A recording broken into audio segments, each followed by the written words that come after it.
Hi folks, Dino Bob here, back in Fort Prehistorique, and as promised, we have a dinosaur today. We're going to be hanging out in a rather different habitat. This time, it's going to be a lot wetter than our previous dry, dusty desert for the Prehistoric.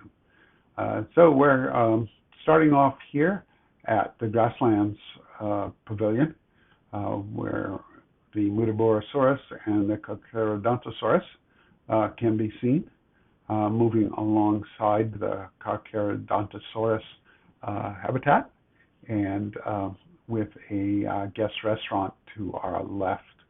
Coming around the corner past this viewpoint area where you can see a care building for the Carcharodontosaurus, a little gate area that wasn't there before for keeper access to it, and some vending machines for our guests. And our first look into the Spinosaurus habitat. You can see one off there in the distance. So I've done a little vegetation rearranging when I put this gate in, and I think overall it looks nicer, and it screens the behind the scenes stuff back there. The Spinosaurus has disappeared from view, so let's move along with our tour. We're going to go down along this path. These animals need a lot of space, and I've got two of them in there. So, yeah, a lot of space. A stone viewing area, which is sort of 2 stories. On the ground level here, we have a couple of guest amenities beneath there. Very simple, little Spartan. Probably should get some decoration in here at some point, but there's a lot of space for it. So, we'll see how that goes. We'll spin around here and get a little bit more of a look at the building. There are stairways up to the viewing area, and we're going to take one of them. We walked past it before. And upstairs and across up there, and we'll come down the other one. So up the stone stairs, and you can see we have 2 levels of viewing here. One a little bit closer to the habitat, where you're looking directly through the fence and not seeing any Spinosaurus at the moment, but give you a sense of this sort of meandering river delta area that the habitat is supposed to represent. So we'll go up to the higher platform, and you can see we have binoculars up here for the guests to look into this deep habitat and perhaps see, a Spinosaurus sail going by. And in the distance on the right is their care building. You can see a lot of different ponds here, a lot of low-lying terrain, pretty swampy kind of thing. So low energy delta rather than a big, dump into the ocean kind of area. Quite extensive.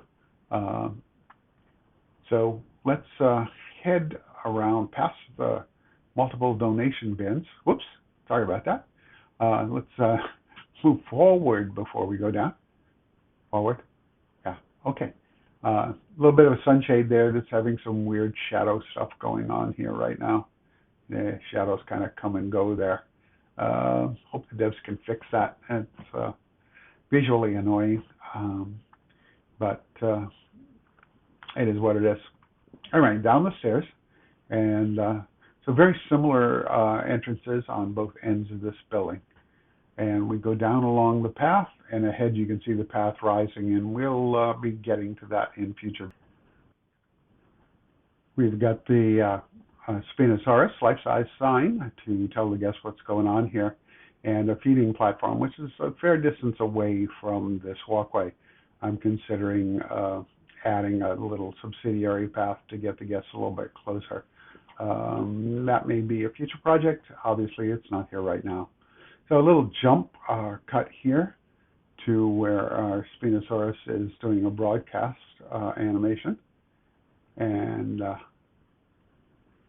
the care building there, which, when I'm looking at this video and see the animal right here, I'm thinking that maybe I need to expand that building a bit. But I also can convince myself that these animals might be much like crocodiles in that they don't really need care buildings if the weather's going to be nice enough that they don't need to overwinter in a building. So maybe they, this is only for when they need attention. I don't know.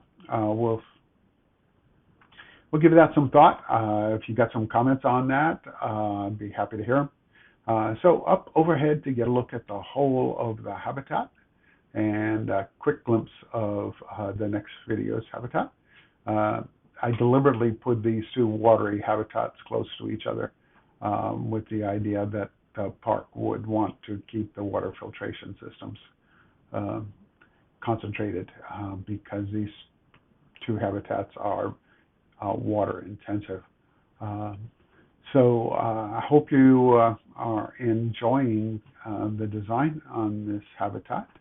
Alternate view, so you can see one part is got a good bit of shade for the animals, another part is a lot more open.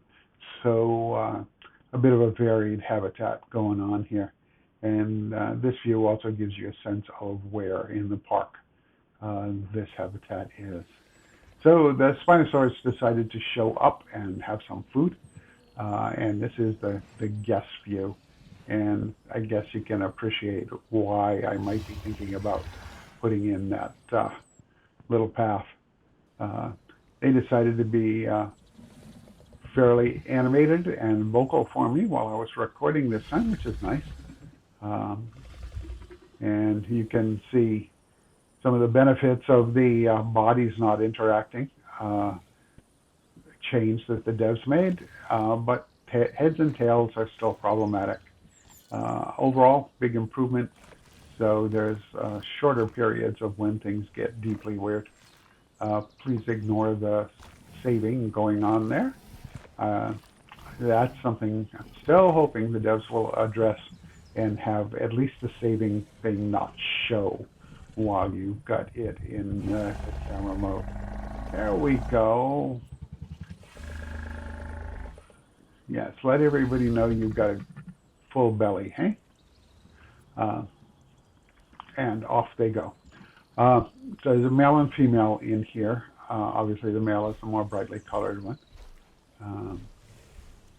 I think the devs perhaps do not show the same attention to some animals as others. These guys, being fairly popular,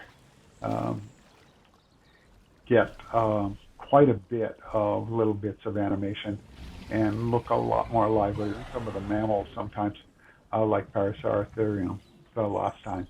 Don't seem to have quite as many little bits of action going on for them. Or maybe it's just the freedom that we don't really know how active the dinosaurs were or what sort of things they did in between the necessities.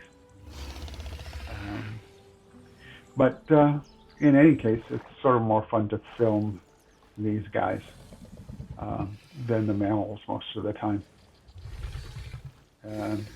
And the dinosaurs, as I said before, were being especially active this time. So we've got a long watch the animals section in this video because they were cooperating. Moving through the different habitats, portions where the ponds are of different depths. They get to walk around, they get to swim around, they get to wade around, all those kind of things.